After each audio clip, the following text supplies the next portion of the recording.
Post 5 years of GST implementation, it is seen that GST still remains an evolving law, leave alone a settled law, so to speak. While some of the issues are ironed out, there are still plenty of issues that need consideration in terms of ground level reality check. GST is slowly moving from compliance to litigation. Scrutiny of returns, issuance of SCN, investigations, audits have started keeping in view the limitation period for financial year 17, 18, and 18-19, slowly approaching under that. In this change in circumstances, the role and responsibility of professionals practicing in GST has become even more daunting, even more challenging. More so with continuous changes that are taking place almost after every GST Council meet. The recent example is 47th GST Council meet and the corresponding notifications and circulars issued by the CBIC. It is sufficient to give us the impression that so far as GST is concerned, probably we have traveled a fair distance, but the ultimate destination in terms of settled law is still some distance to go, my dear friends. Nevertheless, it's been quite a journey so far and still remains so. In this backdrop, let me discuss some of my suggestions based on my practical experience on how to handle litigations under GST and how to represent the client's cases before the GST authorities. First of all, at the very outset, I would like to impress upon the professionals that it has now become imperative, rather a responsibility for the professionals to develop a deep sense of interpretation, understanding, and absorption of the provisions of law and the applicability of the same in their clients' cases. This invariably requires the professionals to be conversant with the law in the first place, which is absolutely essential when it comes to GST practice, because if you're not fully conversant with the law itself, if an issue comes, you're more likely to land yourself and your client in trouble. For this to happen, I suggest that the professionals must make it a habit to go through provisions of GST law along with updates and circulars, notifications relevant on a regular basis. A good reference book on GST with commentaries may be referred to for this purpose. And then after going through the provisions as well as the analysis, one must try to form his or her own opinion to develop a deep sense of absorption of law. Next comes the importance of taking note of judgments and ratio decidedly laid down in those judgments before applying it to the facts and circumstances of the case. If an issue comes, first examine the notice or SCN itself so as to discern the facts and grounds on which it has been issued by the authority. Then collect all your facts and data pertaining to the issue raised therein. Then figure out whether your case is factual only or involves some legal ground as well.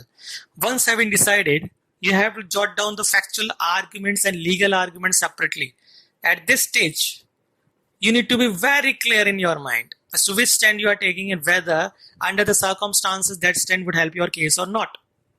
For example, it would be futile to go for legal arguments when your case is based purely on factual aspects and can be presented merely by going through factual explanations.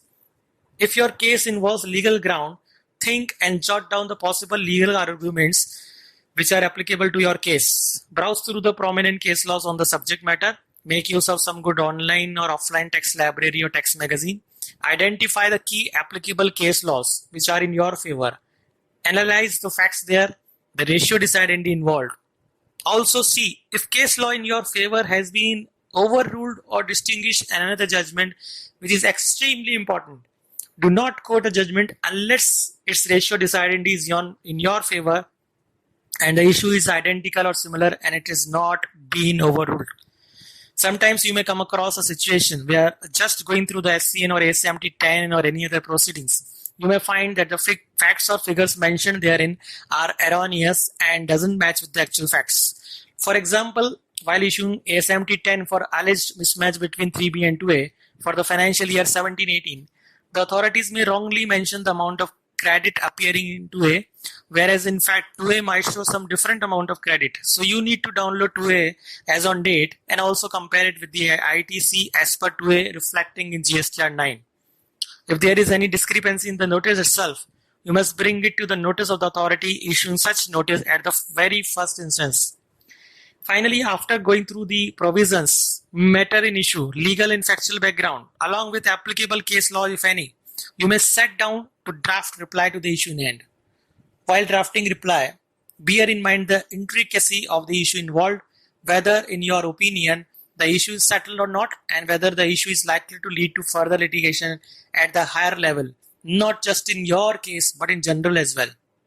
Say for example, the burning issue these days or demands created on account of alleged mismatches between the credit claimed in 3B and 2A. Last but not the least, another challenge for the consultants and professionals that remains is that the departmental authorities more often than not are carrying their preconceived notions.